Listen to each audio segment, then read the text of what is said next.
memberi saya kesempatan untuk melaksanakan wawancara mengenai pengambilan keputusan di sekolah kita ini. Selama menjadi kepala sekolah, adakah suatu masalah yang Ibu hadapi sebagai pemimpin di mana masalah itu menimbulkan dilema dalam penyelesaiannya? Jika ada, boleh tidak Ibu ceritakan kepada saya beserta cara penyelesaian masalah tersebut? Tentu saja ada. Banyak malah. Mungkin masalah peserta didik yang berkelahi beberapa minggu yang lalu. Ada 2 peserta didik yang berkelahi di kelas saat itu. Bahkan salah seorang dari mereka memukul guru perempuan saat guru tersebut melerainya. Dalam hal ini, jika mengikuti peraturan, seharusnya anak ini diskor selama 1 minggu. Namun, orang tua memohon agar anaknya tidak diskor, karena jika tidak sekolah, anaknya dikhawatirkan akan semakin tidak terkendali dan tidak mau di sekolah lagi. Keputusan apa yang Ibu ambil pada saat menyelesaikan kasus tersebut? Saat itu, keputusan yang saya ambil adalah anak membuat surat perjanjian bermaterai dan meminta maaf kepada guru yang dia pukul. Kemudian mengizinkan untuk tetap datang ke sekolah dengan catatan setiap tingkah lakunya ditinjau dan selalu diawasi oleh guru BK dan wali kelas. Wah, keputusan yang sangat solutif ya, Bu. Jadi begini, Bu. Pada modul yang saya pelajari, ada 2 jenis dilema, yakni dilema etika dan bujukan moral.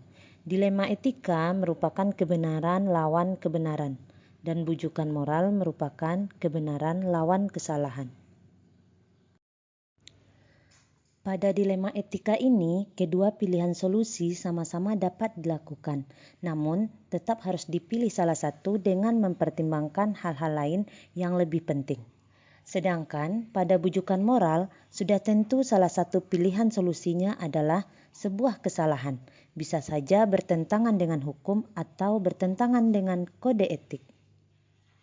Bagaimana biasanya Ibu mengidentifikasi kasus-kasus yang terjadi di sekolah kita, apakah dia merupakan dilema etika atau bujukan moral? Biasanya saya mengambil keputusan dengan menggunakan rasa peduli yang memikirkan efek jangka panjang terhadap peserta didik. Namun, jika pelanggaran hukum di dalam kasus tersebut ditentukan, saya akan mengutamakan penegakan hukum. Berarti Ibu akan memilih jika ada pelanggaran hukum di sana, tentu penegakan hukum yang akan Ibu lakukan. Betul. Baik. Untuk pertanyaan kedua, bagaimana Ibu menjalankan pengambilan keputusan di sekolah, terutama untuk kasus-kasus yang mana ada 2 kepentingan yang benar-benar ada sama pilihannya dan sama-sama mengandung nilai kebajikan di dalamnya? Seperti saya bilang tadi, bahwa saya akan mengambil keputusan dengan rasa kepedulian terhadap peserta didik. Berarti apakah Ibu juga memikirkan efek jangka pendek dan jangka panjangnya? Ya, saya akan memikirkan efek jangka pendek dan jangka panjangnya. Masalahnya kalau saya mengambil rasa kepedulian saya terhadap siswa, maka saya harus mengambil keputusan yang betul-betul memberikan perjuangan kepada siswa tersebut supaya dia betul-betul berjuang untuk meningkatkan prestasi dia di sekolah. Untuk pertanyaan selanjutnya, langkah-langkah apa atau prosedur apa yang biasanya Ibu lakukan dalam pengambilan keputusan selama ini?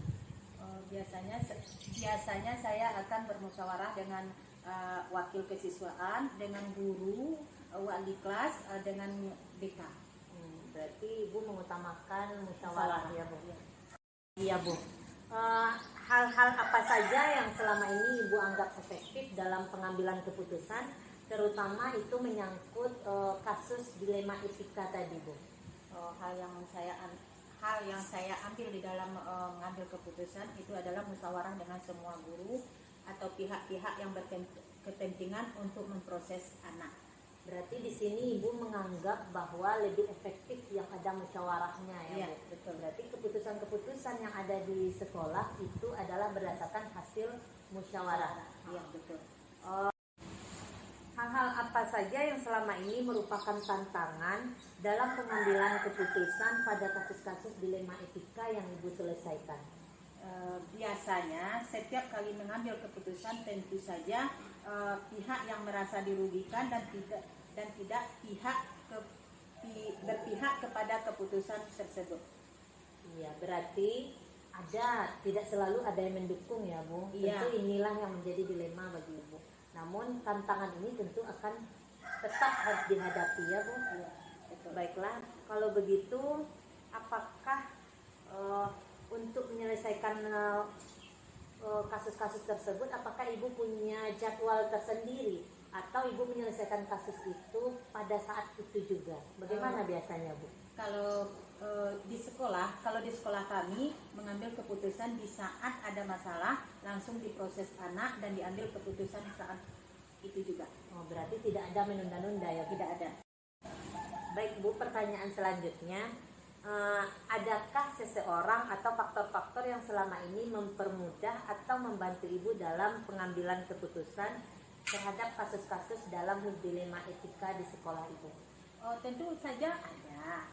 Saya akan melibatkan pihak-pihak yang tertentu yang akan mampu memproses peserta didik, yaitu misalnya wakil kesiswaan, wali kelas, BK, dan guru piket yang terlibat di saat adanya kasus tersebut. Nah Bu, dari semua hal yang telah disampaikan tadi, pembelajaran apa kira-kira yang dapat Ibu petik dari pengalaman Ibu dalam pengambilan keputusan kasus-kasus dilema etika tadi? Dalam mengambil keputusan saya benar-benar harus mempertimbangkan dengan beberapa hal, misalnya mengenai rasa keadilan, kebenaran, rasa kasihan, rasa kesetiaan, atau bahkan mempertimbangkan individu atau kelompok yang harus diperjuangkan. Selain itu, saya harus mempertimbangkan efek jangka panjang dan jangka menengah terhadap keputusan yang saya ambil beserta seluruh majelis guru. Iya Bu, berarti kita memang benar-benar harus memperhatikan banyak hal untuk pertimbangan kita dalam menyelesaikan kasus di sekolah ya Bu. Ya, kita harus musyawarah semuanya. Baiklah, mungkin itu saja yang ingin saya tanyakan Bu. Terima kasih atas sharingnya Bu, dan mau menjawab pertanyaan-pertanyaan yang saya ajukan. Mudah-mudahan kedepannya kita sama-sama dapat menyelesaikan kasus-kasus di sekolah kita. Amin.